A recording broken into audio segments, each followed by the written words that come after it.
Okay, so this is my specialty. Not committing it, but preventing it.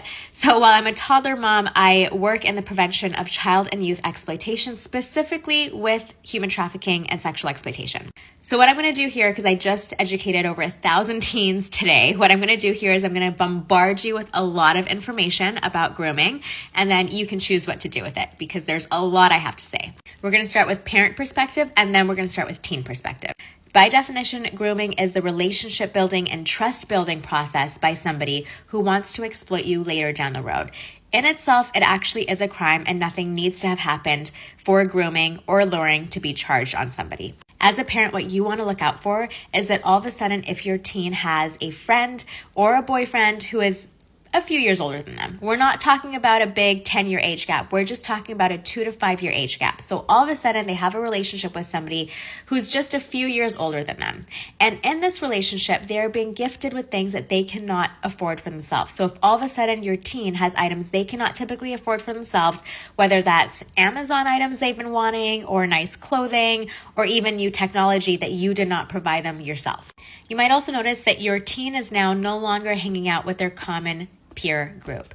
You also might notice that there's been even more tension between you than there usually is. Ask yourself if your teen all of a sudden has severe anxiety with using their technology, and if they're using their technology in a more secretive way. Sometimes the reason behind this is because they're engaging in inappropriate behaviors, like sexting someone late at night, or it could also be that they're on inappropriate platforms, such as Omegle or even sugar baby websites. And of course, you want to watch out for any signs of new depression or anxiety with your teens, because what we find is that is the aftermath of a teen that has been exploited, either by somebody that they trust or a peer in their school, or they've been groomed by somebody online. Now, as a teen, what we want to tell teens is watch out for these red flags. If you've met somebody and you're in a relationship or friendship, and that person is just a 2 to 5 year age gap older than you, just that's a red flag, because all of a sudden you have a power imbalance within your relationship. That older person has access to things that you cannot afford for yourself. It's also a red flag if this person they're already in contact with is now offering them things that they cannot afford for themselves.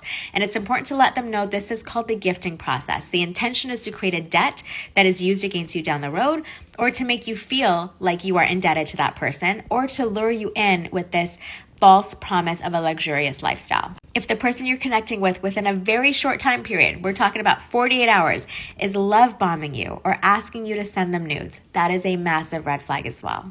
If all of a sudden that person is creating more tension with what they're saying between your friends and family. So for example, saying that your parents are too strict or your friends are immature for their age. While there's a lot more to it, these are the key grooming warning signs.